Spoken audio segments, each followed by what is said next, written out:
Hi, welcome back. So this is lecture 30 in this course on Bayesian modeling, and the topic of today's lecture is Introduction to Markov chain Monte Carlo. So Markov chain Monte Carlo is one of the parameter estimation method for estimating the posterior distribution for any Bayesian model. Okay, so far we have discussed three methods of parameter estimation. The first method we discussed was analytical method that you can use to derive the posterior distribution. So basically you just use the Bayes formula and you derive what would be your posterior distribution. But that is possible only in cases of conjugate priors, otherwise you cannot analytically derive the posterior distribution, right? So given that particular limitation, we needed to explore computational methods using which we can sample from the posterior distribution, right? So the first computational method we saw was grid approximation. So one method that we have been using so far in this course.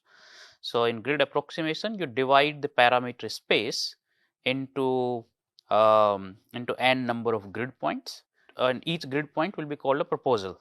And for each proposal, you calculate unnormalized posterior density, which you use as weights, and then you can do weighted sampling after this to get more samples from higher posterior density region and fewer samples that have low unnormalized posterior density. So that was the idea. But grid approximation was extremely inefficient if you go from one parameter to two parameter and more, because this computational inefficiency increases exponentially. What happens is that when you propose a whole grid, basically n number of points on a parameter space, the region which contains non-zero posterior density is very small compared to the entire grid that we are proposing, and that area decreases exponentially as we go from one parameter space to two parameter space. So what happens is that we end up proposing a huge number of samples which would have zero posterior density, right? And that's a wastage. So basically we end up making a lot of wastage of proposals in grid approximation. So that's why this approach becomes highly inefficient as we go from one parameter to two parameter. Also, you saw in some of those posterior plots that it can give you multiple peaks and all those sorts of things, especially when you are proposing a grid which has a very large range, but your actual posterior lies somewhere in a very small range within that grid, right? So all that sorts of problem happen with grid approximation. So in order to get rid of, or in order to prevent this extreme computational inefficiency in grid approximation, we use importance density. So the idea in importance density is this, that do not propose too many samples which would have zero posterior density. So we want to avoid that. So rather than sampling from a whole parameter space by uniform distribution of whole parameter space, we will sample from a more informative distribution, such that we do not propose too many samples which would have zero posterior density. So that was the idea, but it again has problems. For example, it is also inefficient when you go from one parameter to two parameter and more. Plus, it could be very difficult to determine what proposal density or what importance density you would choose, right? So far we haven't really solved this computational problem of having an algorithm which will give you a good posterior recovery. So basically an algorithm that can recover the posterior, so true posterior distribution, good posterior recovery, as well as we want computational efficiency. So far we do not have a good algorithm which is very good at recovering the posterior as well as it is computationally efficient. Okay, and these are the two problems we are going to solve using Markov chain Monte Carlo. So the problem we were having so far in our existing computational methods that we discussed was this, that let's say this is your true posterior. This is parameter theta, this is the posterior distribution of theta, okay? and let's say this was your importance density. In case of grid approximation, your importance density is just a uniform density. So let's say this was your importance density.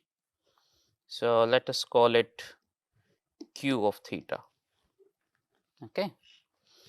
So what is happening in both grid approximation and in importance sampling is that you are drawing these proposals, you are generating these proposals from Q of theta.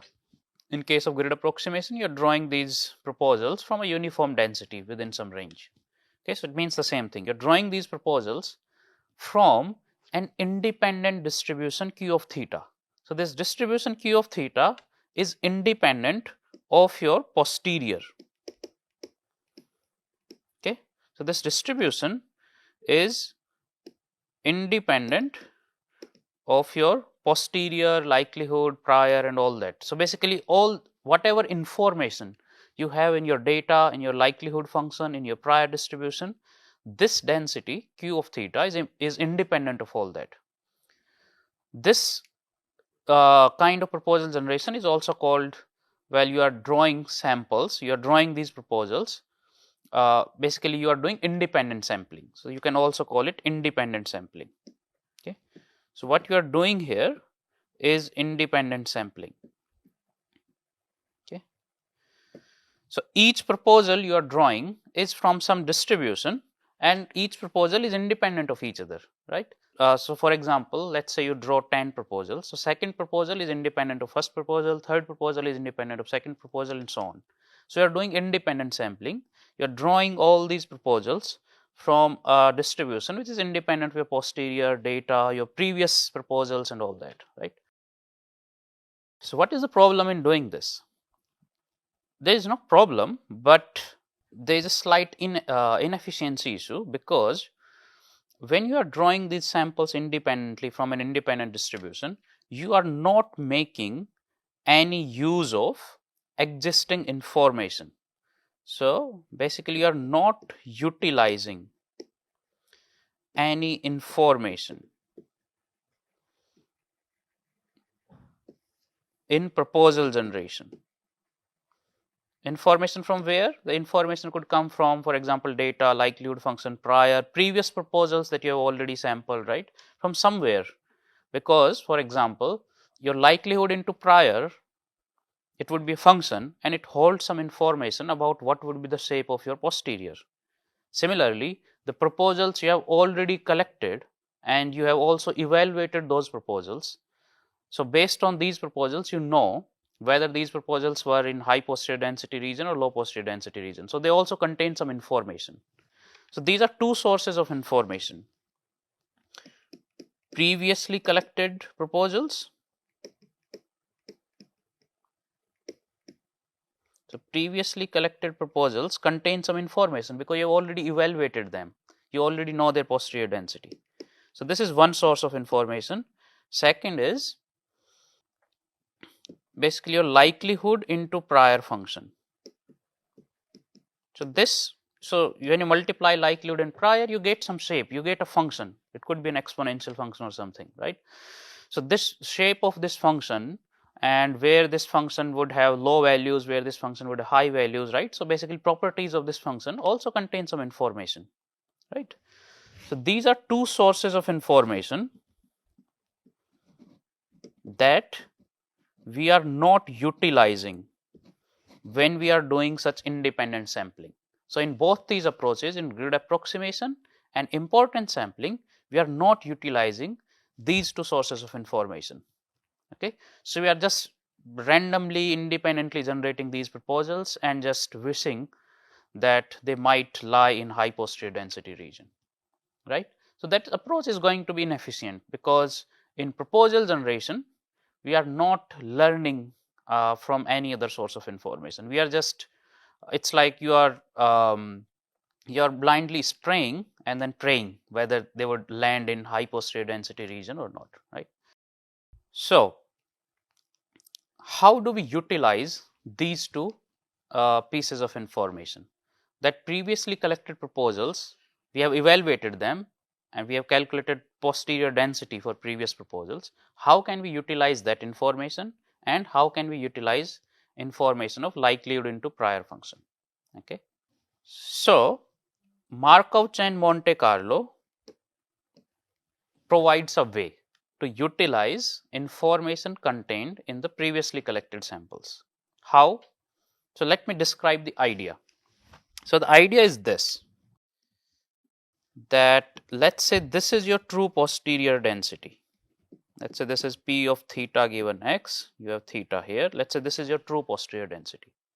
What you do, you start anywhere on this parameter space. Okay, you start anywhere on this parameter space. Let's say you started here. So, this is your first proposal. Okay, so let me call it theta 1 star to indicate this is a proposal and this is the first proposal. Okay. Now, you evaluate its posterior density that you can do using likelihood into prior, right. Now, what you do, you generate a proposal close to this previously generated proposal theta 1 star. So, you generate another proposal which is close to theta 1 star. So, let us say here, let us say this is theta 2 star. So, you generate a new proposal here, right, and you calculate its likelihood into prior as well for theta 2 as well. Okay. Now, if the likelihood into prior for theta 2 is greater than likelihood into prior for theta 1, basically the sample that you have already collected,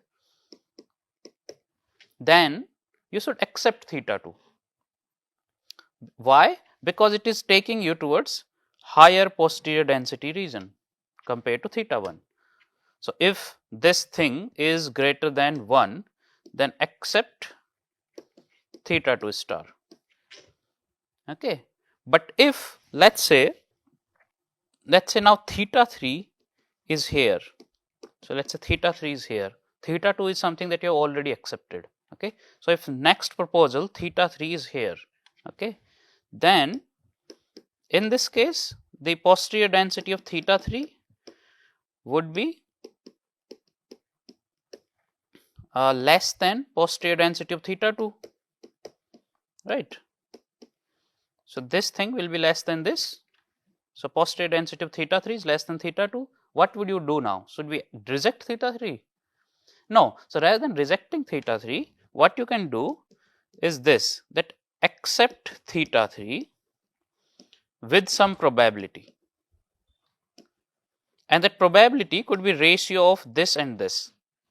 So, basically accept theta 3 with some probability. So, you probabilistically accept theta 3. So, sometimes you will accept it, sometimes you will reject it.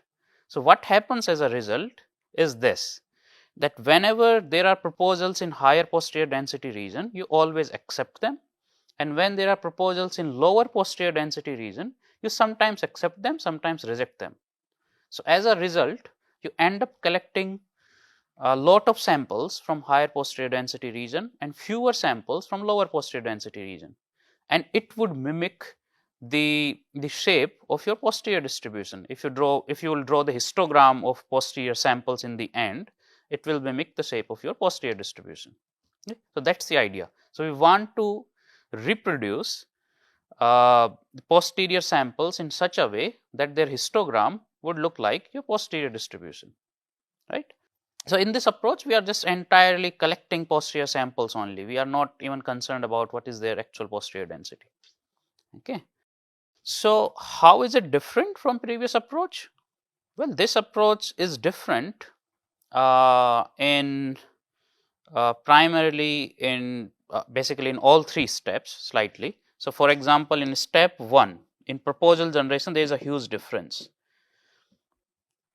So, in proposal generation, we are not drawing samples from an independent density anymore. We are not doing something like this anymore. Okay. What we are doing instead is this, we will draw a new sample from a proposal density conditional on sample that we have collected previously. Okay. So, sample that we have already collected. So just previous sample, not proposal, basically the previous sample that you have accepted as part of the posterior. Okay. So we will propose a new proposal theta star conditional on previous sample that you collected. You can write it theta I.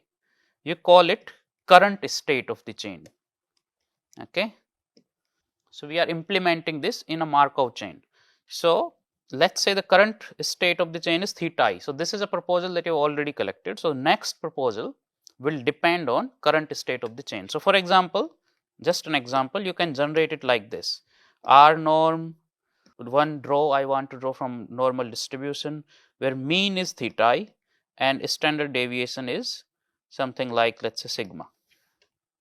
This sigma is called step size. So you generate a proposal theta star close to theta I, because theta I is the mean, right? So it could be on left side of theta I or right side of theta I, but with some variability, right? So it could be slightly far from theta I on either direction. Okay, this is the idea of proposal generation. Okay? In step 2, in evaluation of the proposal, rather than just computing unnormalized posterior density of the proposal, we compute something called Hastings ratio. So which is basically the ratio of posterior density of your current proposal divided by posterior density of, so basically ratio of posterior density of current proposal and the current state of the chain, which is theta I. So posterior density of theta I in the denominator, right? So basically the ratio of posterior density of current of the proposal with respect to posterior density of the sample that you have previously collected. Okay. So what would it imply? So if this H Hastings ratio is greater than 1, that means posterior density of your proposal is greater than current state of the chain. So the proposal that you have recently drawn as a part of your posterior. So your proposal is in higher posterior density region. So you should accept it. Okay. So that brings us to step 3. So in step 3, which is about accepting or rejecting the proposal, what we do, we decide based on this. So if H is greater than 1, then always accept theta star as a part of your posterior. But if H is less than 1, then accept theta star with probability H. So H would be now a number between 0 and 1. So we accept theta star with this probability. Okay. So this is the basic idea behind Markov chain Monte Carlo. Okay. So what I haven't discussed is that how it is a Markov chain, right? So that I will discuss now. So what happens is this. So the actual process in which that you use for Markov chain Monte Carlo is this. Let's say this is your true posterior, P theta given x, theta is here, right? What you will do, you will create an empty chain. So let's say this is an empty chain containing, let's say, 4,000 slots. Okay, these are empty boxes, 1, 2, 3 and up to 4,000. And our goal is to fill all posterior samples in these slots. So this is for now an empty chain. Okay, what we do in step 1 is we initialize this chain. We call this Markov chain, and I will tell you why. We initialize this Markov chain. How do we initialize? We set up theta 1. So for theta 1, we do not need to basically evaluate it. Basically, we just need to initialize this chain somewhere. So we need to collect first sample for the posterior, and doesn't matter from where you collect it. You can even collect it from here or here or here, that doesn't matter. Okay. So let's say you have initialized the chain theta 1 equals to something. Let's say 0.4 or something. Okay. Let's say 0, or an easier way is to draw this from the prior distribution of theta. Okay. So now you have initialized the Markov chain. So Markov chain already has a proposal, already has a sample theta 1 here. So this will be called now current state of the chain. Okay, so this will become, once you have collected a sample, this would become the current state of the chain. So in step 2, it is called evolving the Markov chain. Okay, so evolve the Markov chain. So in step 2, you will follow those 3 steps: proposal generation, evaluating the proposal, and accepting, rejecting the proposal. Okay, so in 2.1, you generate proposal. How do we do that? We sample a proposal theta star from a proposal density conditional on current state of the chain theta I. In this case, it would be theta 1. Okay, so we do this conditional current state of the chain. So once you get this theta star, you will calculate Hastings ratio for this. So basically, like prior posterior density of theta star divided by posterior density of theta 1, which was the current state of the chain. And if h is greater than 1, you accept theta star or reject theta star. Okay, so if h is greater than 1, then what you will do, you will set up that theta 2 equals to theta star. Okay, so basically now this slot will be taken by theta star. If you cannot accept this, if you are rejecting this proposal, then you will remain here. So basically slot 2 will still remain empty.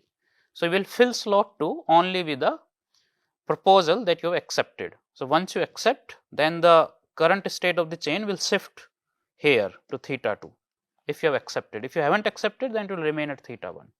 So until you have accepted a proposal, you will keep doing this. Okay, so basically if your sample gets rejected, you will again generate a proposal from same current state of the chain q theta given theta I, right? So this is the process of implementing a Markov chain Monte Carlo. I will discuss the algorithm in detail, each step of the algorithm, that how do we implement this algorithmically. So, but before that, the point here about Markov chain is this, that you are doing, remember in the previous computational approaches, we were doing independent sampling from some distribution q of theta. Here we are doing a dependent sampling. Okay, this is called a dependent sampling. Okay, how? That the new proposal that you are generating depends on current state of the chain. So just one previous sample. It does not depend on all previous samples that you have collected so far. It just depends on immediately collected previous sample. Okay, so this process is called a Markov process, right? So your new proposal generation, the new state of the chain will depend on just previous state of the chain, right? Not all the previous state, but just immediately previous state. Okay, and that's how we are generating proposals, right? All right, so this is a brief intro about Markov chain Monte Carlo. I will stop here. So what you can try so far with this introduction is that you can take a simple example and try to implement this idea. Take a simple example, let's say binomial beta distribution, binomial beta model, and try to implement this. I will of course discuss in the next lecture how to implement it in R and basically whole algorithm. Here I will explain first the whole algorithm and then we will practice it in R, but you should try to implement it in R on your own. So if you understood the basic idea of Markov chain Monte Carlo. Okay, all right, I'll see you in the next lecture. Thank you.